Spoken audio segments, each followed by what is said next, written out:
Good evening, Doctor. I believe we're going to be working together. Dr. Reed. Dr. Swansea informed us of your arrival, but I could not dare to believe we'd have such good fortune. Such an honor, sir. Thank you. And you are? I am Thoreau Strickland, Dr. Thoreau Strickland. I'm a great admirer of your work, Dr. Reed.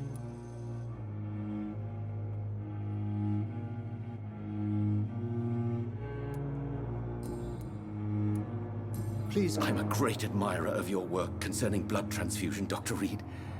I run my own experiments. I'm convinced it's the future.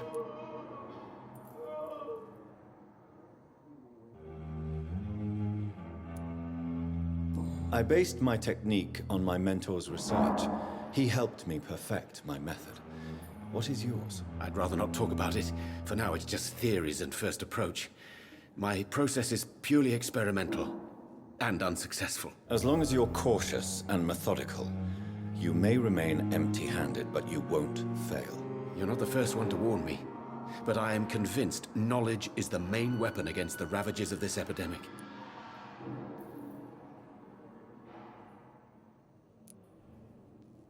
What made you choose to be a doctor?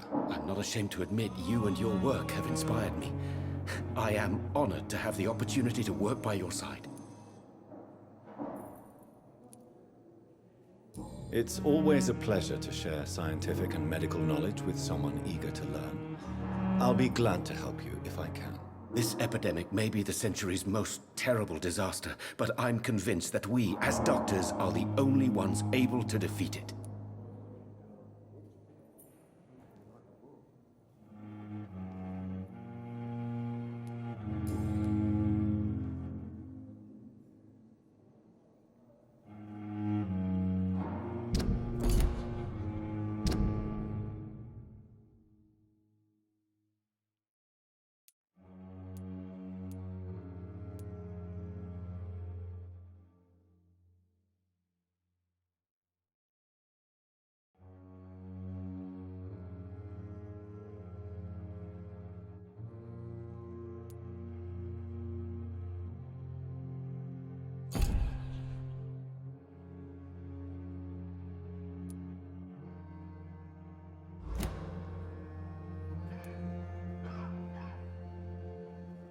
What can you tell me about the Pembroke? Well, it has always been an honor to work with Dr. Swansea. But with your arrival, I can't think of a better opportunity to learn about blood transfusion.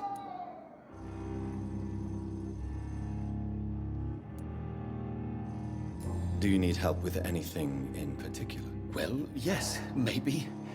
I'm waiting for a batch of products I ordered for my personal research, yet my supplier seems to have vanished. Do you want me to play the errand boy for you? Oh no, Dr. Reed.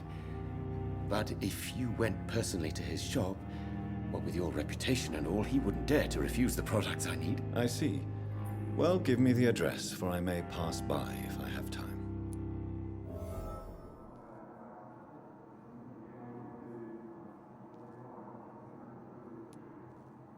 You seem quite optimistic. It's a rare and precious attitude in these difficult times. I'm convinced that this epidemic is a test of endurance and dedication for us men of science. Questions remain about our capacity to resolve the situation. True, true.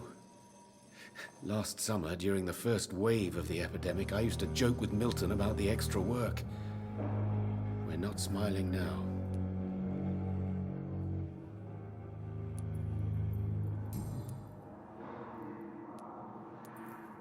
Please, could you tell me something about yourself? I'm a great admirer of your work concerning blood transfusion, Dr. Reed.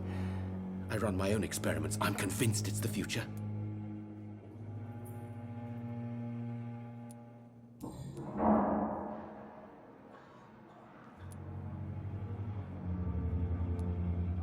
What can you tell me about the Pembroke? Well, it has always been an honor to work with Dr. Swansea. But with your arrival,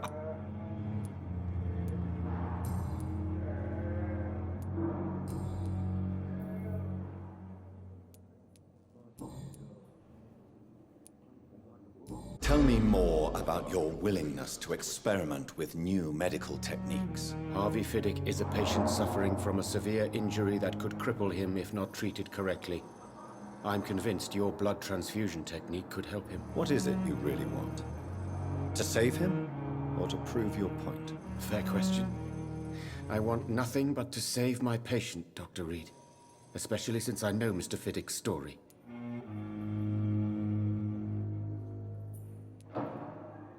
Tell me Mr. Fiddick's story. Our first diagnosis was compromised because Mr. Fiddick lied to us about the real origin of his injury. He first claimed it was an accident. But why would he hide such crucial information from us? Because he is a proud father, ashamed of putting his children at risk because of his own negligence. This personal involvement could also appear to be a lack of impartiality. You must know that a good surgeon must remain neutral. I agree. But that does not excuse Dr. Ackroyd's behavior, a man who did not even take time to converse with his patient. Do you think keeping his distance was a mistake? All I know is that I'm taking care of human beings with desires, hopes, and fears. Not some biological machine comprised of blood, bones, and flesh.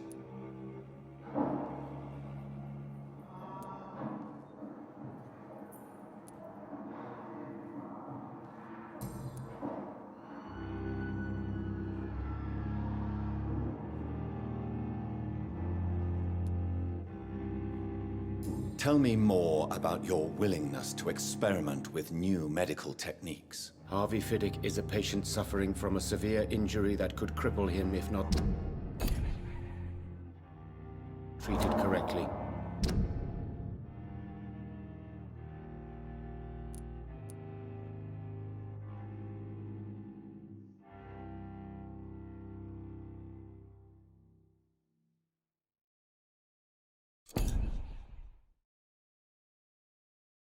I'm convinced your blood transfusion technique... What is it you really want? To say... Fair question.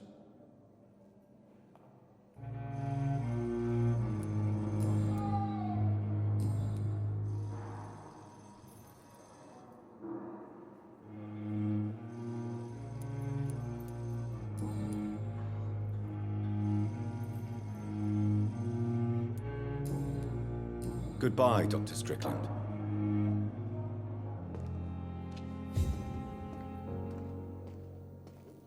You always need...